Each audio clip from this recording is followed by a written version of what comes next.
Welcome our guests here. We're going to be talking about a golden era of English wine and viticulture. Shall we introduce ourselves? So my name is Michael Kennedy. I am the CEO of Roebuck Estates. Unlike my colleagues to my left, I'm relatively new to wine. So about 2 years I've been in the wine industry. I've enjoyed Roebuck. I should point out I've been drinking it for a lot longer than that. But been in the drinks industry a long time, so spirits, so mostly whiskey and other fantastic spirits. Right, Jake, over to you. You're the one who does all the work, are you? Hello, my name is Jake Wicks. I'm Head of Viticulture at Roebuck Estates. I've been involved in the wine industry for the best part of 15 years now. I joined Roebuck Estates in 2018. Prior to that, I was working in New Zealand and Australia for a few years, and in France for a year or so. But then, come back home, as it were, and joined Roebuck Estates. And Danny, over to you. Yeah, hi, I'm Danielle Whitehead. I'm the Head of Marketing at Roebuck Estates. Like Jake, I've worked in the wine industry since my early 20s. Discovered it coming back from travelling and really wanted to kind of find a career that kind of had food, travel and wine, and started with a company called Majestic Wines, where they teach you all about, you get to do your wine qualifications, which I absolutely loved from the get-go. And then I've worked in lots of different parts of the industry, so like Jake, I've done the production, so I've got a degree in winemaking and viticulture, but I've also the last 10 years been working on the marketing side as well. And the beauty of it at Roebuck, I get to bridge both roles, so I get to be involved with the blending team at the winery, and I also get to head up the marketing, so I get to run fantastic events like here today. So, and I think it's important just to say about the event, it's the first time that it's English sparkling wines, the exclusive sparkling wine partner. So, so it's a really kind of important moment for English sparkling wine, but also for Roebuck as a brand. So we're super excited to be here. It's great. Now, look, we've got trays going around. Hands up if you're near the front and you haven't. Don't ask for another one, you two. Who's not tried it down the front here? Okay, well, if we can bring the tray down the front. We also, should we get a glass here? Do you want to? Are you bored of tasting your own? Never. Never. Oh, good. I'm glad. Sorry, suddenly 3 black coffees come out, and it's a different story. What are people tasting now? What's this? By the way, if you can hear us and you're thinking, oh, I'd quite like to, have a bit of a taste, put your hand up if you're near the front, or come and take a seat, and we'll try and get some to you. This is one of 2 tastings we're doing today. So who's going to describe that? Michael, Yeah, sure, absolutely. So what we're trying here is our 2018 Classic Cuvée. So we only make traditional method sparkling wine, so in other words, the same as champagne, so the same method. However, we're not allowed to call it champagne method because the French have told us we're not allowed to do that. This is a blend of Chardonnay, Pinot Noir and Pinot Meunier. So those are the classic varietals. We like to do purely vintage wine, so we bring it out, and we bring a wine out every single year, and that's part of what makes us special and what makes us slightly different. And to do that, we need to make sure that we produce fantastic fruit, fantastic grapes. And 2018 was a beautiful year. Jake can describe it in a lot more detail than I can, but it was a fantastic year. So this is a blend of Chardonnay, Pinot Noir, Pinot Meunier, and it's a wine that's been aged for about 3 years on lees, so in other words, 3 years in bottle. Right, and 2018, what was the weather like in that year? I can't remember. Jake, you'll probably remember every season. Yeah, it was fantastic. It was great throughout the whole year. I joined Roebuck in the May of 2018, and the sun didn't stop shining. I thought that all my luck had come at once, and that this was going to be an easy task. But yeah, 2018, fantastic throughout. Great flowering conditions, and ideal conditions throughout. Right, and Danny, I know that you've tasted this many times. Can you describe what should people actually get from this?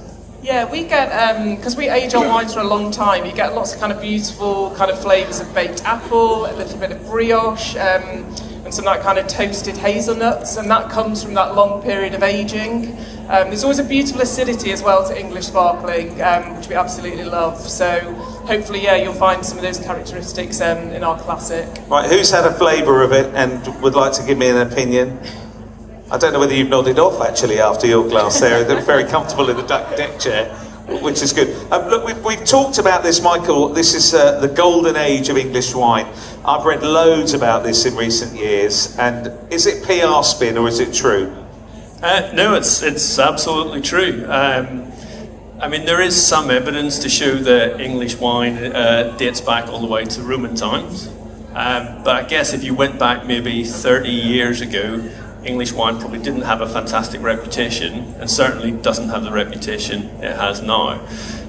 So really, mid-90s, a couple of things have happened. The obvious one, climate change, clearly a very bad thing, but in terms of making it warmer across the UK and making us, allowing us to ripen the grapes to a sufficient level to make really high quality wine. It's been very positive in that respect. There's a stat out there which is that the temperature now in the south of England is the same as the average temperature in the Champagne region in the 70s and 80s. So it's gone up about 1.4 degrees. So what that allows us to do is really get those lovely fruit flavours coming out, and therefore to make really good wine. The second bit that really changed things was a couple of growers who decided to use the classic varietals, Chardonnay, Pinot Noir, Pinot Meunier. And all of a sudden, English wine was made in the same style as Champagne, and actually winning lots and lots of blind tastings versus Champagne, and that radically changed things. So yeah, it's definitely, no exaggeration to say that we are in a golden era or at the start of a golden era, because I think, to be honest, the future looks really, really bright. Right, so if there was a garden festival happening in Troyes in the Champagne region, would they all be sitting there sort of weeping? Because what's happened because the climate change must have affected their grape growing as well. Yeah, it has done, and part of the challenge in the Champagne region now is there's the volatility, so that means more extreme weather, but there's the heat, and so Champagne, they're now harvesting their grapes mid-August, so really quite early, and that's not allowing that sort of accumulation of flavour to come through. The other thing that's worth noting is there are now a couple of very big Champagne houses have planted vineyards in the south of England. So Pommery and Tattinger, two of the big houses, have actually bought land and have planted vineyards. So it shows that at the same time, those Champagne houses are deciding to move across the channel. How large is the homegrown industry? How big are we? So there's now about 1,000 vineyards. Now some of those are very small, but there's about 4,200 hectares of vines. Which I did a quick calculation before this, and if I got my maths right, I think that's about 19 million vines in the UK. Of those 4,200, 4,100 are in the south of England, 70 hectares are in Wales, and there's 2 hectares in Scotland. And as a proud Northern Irishman, there's no hectares whatsoever, and no vineyard in Northern Ireland. So. And as far as like how much is produced from that, from those vines, how much in the UK do we produce then? Yeah, well, it's pretty substantial. So 2018, the wines that everybody's trying, up until I think they've all nicked it now. I know there was shot. Oh no, you've still got some in there. Can we have a thumbs up as to whether you like that? Yeah, I think they're getting more. Actually, can I ask a quick question? Can we put hands up if you've tried English wine before, or if this is just completely new? That's what, 50-50 maybe? Do we think? Yeah. Great.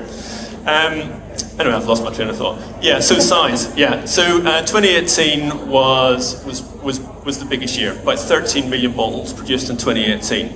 But there's lots and lots of variability year on year. Estimates were that by the end of the 2030, the end of this decade, so 2030, we'd be producing about 20 million bottles. But actually last year in 2023, we actually, as an industry, we produced 21 million bottles. So huge jump, huge jump. We now have 6 vineyards, 4 West Sussex, 1 East Sussex, 1 across in Kent. We've got about 150 acres under vine, which is about 260,000 vines, and last year we produced about 370,000 bottles, so getting to a reasonable size. Right, and we're talking about the golden age of English. How far around the world does your wine go? Your bottles, where do they go to? So we this week we'll be doing our first shipment to Japan. So that's fantastic. We're also out in Hong Kong, Singapore. Last week we shipped out to the US. We're in about 6 states out in the US. And we're also in places like Canada, Scandinavia. Interestingly enough, Norway is the biggest consumer of English wine other than the UK. Why do you think that is? It's a really good question. And I'm not sure we're completely clear, other than part of it is the style. So part of it is that the style of English wine goes particularly well with fish. Norwegians got a big fish diet, so part of it's that. Part of it's the sort of structure of the market. Part of it is as well to do with taxation out in Norway. Alcohol's very expensive, and therefore they like really high quality products. So there's a few different things going on. But if you look at it, Norway, something like 50% of all English wine exported goes to Norway, which is crazy. And if I'd asked the same question in a group like this in Norway, 100% of hands would have gone up saying that they've been drinking English wine. So shows that even here we've still got a lot, in the UK, a lot to do. Is there a negative, a historical negative attitude towards English wine? There can be. I mean, even this week. So it's been fantastic here. We've served our Roebuck estates to lots and lots of different people. It's amazing how many people have discovered it, and it's amazing how many people have said, "Oh, not sure about English wine." So there's still that. Yeah, there is still a sort of negative viewpoint.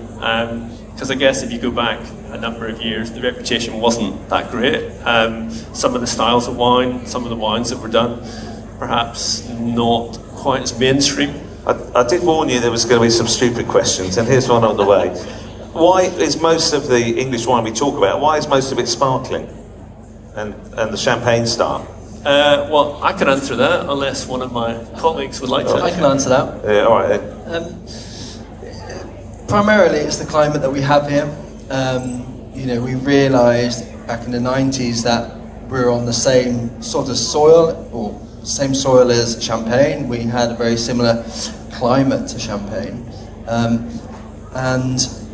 Ultimately, we wanted to produce a high quality product. And we found that at that stage, sparkling wine was where we could produce a product of a world-class level. Our still wines are improving, and they have drastically improved over the last 10 years.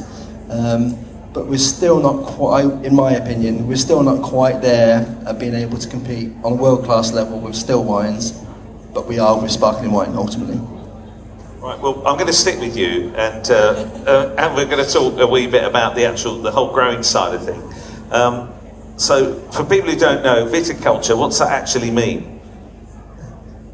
What's that sort of cover, if that makes sense? In my eyes, it's farming and it's growing grapes. Lots of people would frown at me in the industry for saying that it's farming, but I'm from a farming background, and if you're growing a crop, in my eyes, you're farming. So, but specifically, viticulture covers grapes. So, growing grapes, growing grapes for wine production. It's an amazing industry that is getting bigger and bigger in England right now, and the rest of the UK. You mentioned that you'd had experience around the world and in the New World wine industry. Talk to me about the vineyards in the UK. What makes a good vineyard? What would you be looking out for? So at Roebuck Estate specifically, we've looked at hundreds of pieces of land across England, And what we're looking for is a southerly facing aspect, ultimately, to capture as much sunlight as possible. We're looking for free draining soil, fundamentally. You know, people talk about chalk soils, they're the go-to, but actually it's well draining soil. So that could be on clay, that could be on the green sand, that could be on any type of soil. And you know, as we have over 700 different soil types in the UK, we've got plenty to choose from. But ultimately, fantastic aspect. We want to be sheltered from the cool northeasterly winds. We want to have a little bit of exposure from the prevailing winds, so the southwesterlies, just because we want to, you know, that wind to dry the canopy out as quickly as possible after inevitable rainfall. Yeah, that's pretty much it. And is there a bit of a land grab at the moment with people just going around searching, you know, for any bit of English countryside that sort of ticks any or all of those boxes? I wouldn't say there's a land grab as such. I think, you know, people in the industry know what they're looking for. We know the qualities that we need to produce high quality grapes. There are, you know, vineyards that were planted back in the 90s or early 2000s that unfortunately have kind of fallen by the wayside now because they're not quite up to scratch to produce high quality grapes. But more recent times, you know, with the professionalism involved in viticulture, everyone has a good idea of what they're actually looking for. And where do the vines come from? Because, you know, it's lovely. We can see, by the way, on the video, you'll have just seen these images and, you know, sort of playing and we see, you know, these lovely lines, but they don't just, well, do they just arrive? Do you buy them in, or how does it work? I guess similar to fruit trees and shrubs that are brought into Great Britain in general. They're produced in nurseries. We don't have any nurseries in the UK at the moment, but they're fundamentally majority are in France or Germany. They have, you know, great material, so cultivar material or rootstock material that they can bring that know that works. So, you know, the vines have to have a passport to come into the country. They get checked for any pathogens. So there's a protocol that they have to go through to come into the country and get. And so, how old would, like, you know, a vine be? You stick it in, and how long before you actually would? Sorry, very basic gardening descriptions here, but and how long before you'd see your first crop? So if you had a vine in your garden, you could potentially have get fruit off it in the second year. In a commercial vineyard, we like to leave it until the third year before we take a small crop off. That's just so the vine has an opportunity to lay down its roots effectively. So the year 1 and 2, it's all about root growth. And then in the third year, we look to have a small crop of grapes. And for you, you've got all these vineyards across West Sussex, East Sussex into Kent. Are you spending a lot of your time on the road going from one to another? On how much attention do they need on a daily, weekly, monthly basis? Yeah, it makes logistics tricky. We have an amazing vineyard team at Roebuck Estates, so it's 7 of us, including me.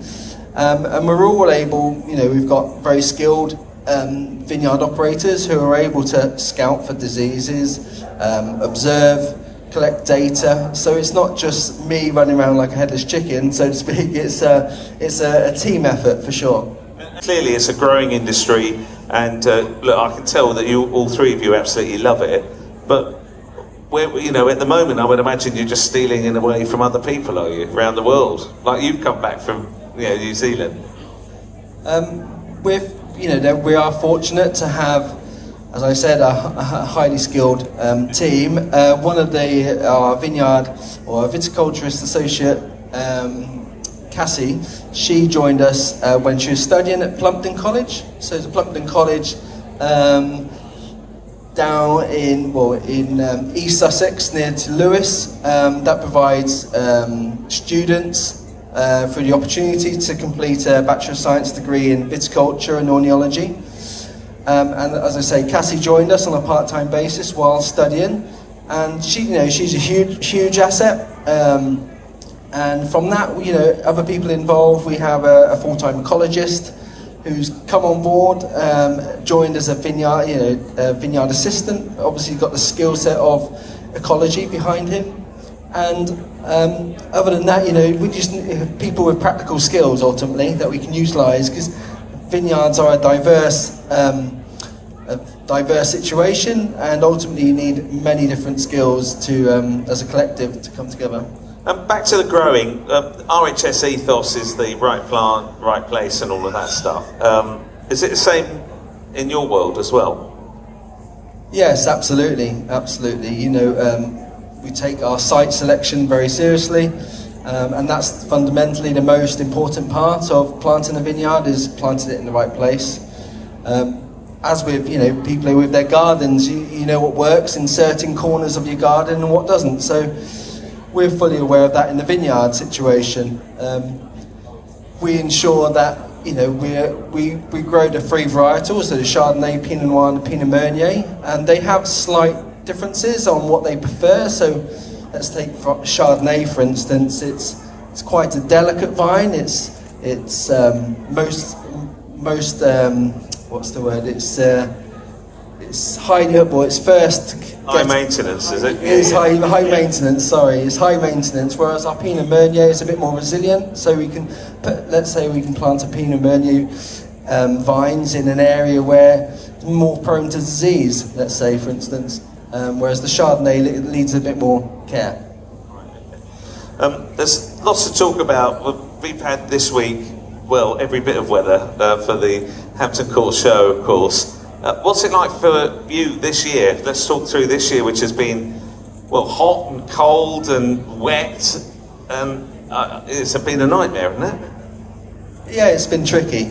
We've had a very wet winter, and like I spoke about, one thing that we need for the vines to kind of flourish, let's say, is them to have well-drained soil. So what we found this year is that a little bit of root die-off, unfortunately, because of the wet conditions. Having said that, we had a fantastic bud burst period in May, so we didn't have any frost this year, which makes a big difference. And then we've had steady conditions since. We're hoping that we have a bit more sunshine going forward. We've gone through flowering now, just scraped by before the temperature dropped again and the sun disappeared. But from here on in, we need some sunshine for sure. Right, and we've already had mention, Michael's talking about, you want to do a vintage every year. What does that, don't look at it, what's it actually mean? A vintage, what makes something a vintage sparkling wine? It means that the vintage, the wine, it shows, can give the perception or show the drinker, the consumer, how the year was. So let's take 2018 for instance. It's robust. It's very it has lots of character, and it screams of sunshine to me when I drink it. Whereas 2019, 2021. Lot more difficult to grow grapes, so the wines are less kind of fruitful, I would say. However, they are still great. Right, and as far as your perfect, what's the perfect weather for you in your industry month by month? If we go from out of winter, what do you want? Obviously, no frost. You mentioned that. So to start off with, we need a cold winter. We need a proper cold winter, just so the vines go into a full state of dormancy. Moving on through that, we need a nice steady temperatures throughout April and May, so we have an even bud burst, and we want them temperatures to kind of maintain around 15 to 20 degrees, ultimately going through May and into June, and then we can have blazing sunshine. Vine roots are down up to 2 meters in some areas of our vineyards, and so we don't worry about the lack of rain, that's for sure. So blazing sunshine is all fine for our vines. Okay, and let's talk about how much you can actually grow from one vine. If somebody's got a little vine in their house, could they make wine from that? That answers on a postcard. But also, how much would you make from it? From in our vineyard, I guess we look to crop around 1.5 to 3 kilos of vine. So that equates to 1 to 2 bottles of wine per vine. In your garden at home, you know, I have some vines in my garden at home that I overcrop every year on purposely. And you can have up to 10 kilos off one vine. Doesn't mean it'll make good wine, but you'll have some sort of wine from it. But we're going to do another tasting in a minute. And Danny, let's bring you in and sort of talk us through the whole variety that you've got and how far back people can actually buy bottles, and how's it gone this week? Yeah, so we were obviously established in 2013, but we didn't release our first wine until 2019. So, and what we, as Jake mentioned, we love the fact that our wines, because they're vintage only, are very much an expression of the growing season. So in terms of vintage sparkling, it has to be, all the fruit has to be from that year and how we make our wine. So our first release was the 2014 Classic Cuvée, which was actually won a Best in Show at the Decanter World Wine Awards. So it was our first release. It was incredible. Just to give you some context, that's the top 50 wines from over 16,500 wines across the world. So, so we had a very strong start. Thankfully, also the wines have continued to win lots of awards. So you have the Classic Cuvée that you tried has just won a gold at the International Wine Challenge and the Sommelier Wine Awards. And we're also going to show you our Rosé de Noir. So we make a beautiful sparkling rosé from predominantly Pinot Noir with a little bit of Pinot Meunier. And as we talked about, all our wines are aged for at least 3 years, if not longer, in bottles. We love that kind of richer style of sparkling wine that we make. So, and the process of doing it, because all these vineyards are growing around the country, do you all bottle on site? Do you share facilities? How's that all work? Yeah, so we partner with 2 of the best wineries in the UK at the moment. The plan long term will be to have our own, but at the moment we partner with the best. And our kind of, I guess, relationship is we have a blending team, which Jake and I are on, and we work very much hand in hand with the wineries. So we decide, Jake and his team, they decide when to pick. And we separate our estate into 70 different blocks. So we're actually picking by different blocks, and they're fermented and processed by individual blocks. So to give you an idea why we do that, we want lots of different components when it comes to blending. So when we get around the blending table in spring, following on from the harvest, we want lots of different components so that as we start to craft our blend. So it's quite a complicated model that we've built, but in the pursuit of quality, we feel it works. I laugh because obviously for Jake it's really complicated in terms of logistics, but for us, this is how we make the finest sparkling wine, and we're very kind of, quality for us is super important. Right, so talk us through the process. You get, how do you do this tasting thing? How can you change the flavour of it, and when do you do that? When does it work? So everything's picked as per block and goes to the wineries, and the way we make our wines is the first fermentation, which happens during the winter, and then we obviously have lots of still wines, so they're base wines. They're not still wines like you blend a normal still wine. They're sparkling base wines, so they're a little bit more acidic, because you're building a patchwork with each blend. And so, we sit around the table. You have to start early in the morning, which sounds quite bizarre, but your palate's really fresh in the morning. So we start, you can't have coffee because that would affect your palate. So we start 9 o'clock in the morning, and we're tasting, we're blending. Everyone tastes separately and quietly. We start to kind of talk about them and put the blends together. But it's a pretty long process because we keep trying, and we'll stop after a certain point when your palate might get a little bit fatigued, and we come back the next day and we keep going until we all agree that we've made the finest wines of that year. And do you all go for a beer after that? Just takes a lot of beer to make wine, is what they say in the wineries. So we end up. It's quite. It sounds quite a lot of fun, but actually it's harder than you think. Right. So talk me through how does the rosé different from the regular? What goes in? Obviously something with more colour. Yeah, so the classic was Chardonnay, Pinot Noir and Pinot Meunier, whereas the rosé is Rosé de Noir, so that means it has to be from black grapes. So it's usually about 78% Pinot Noir and the rest Pinot Meunier. Making the best wine does start in the vineyard. If you use the best fruit, the winemaking side actually sometimes is much easier, but you have to start with really good fruit. So. Temperature-wise, we always have it colder than we're actually meant to. What should a sparkling English wine stroke champagne style actually be drunk at? What temperature?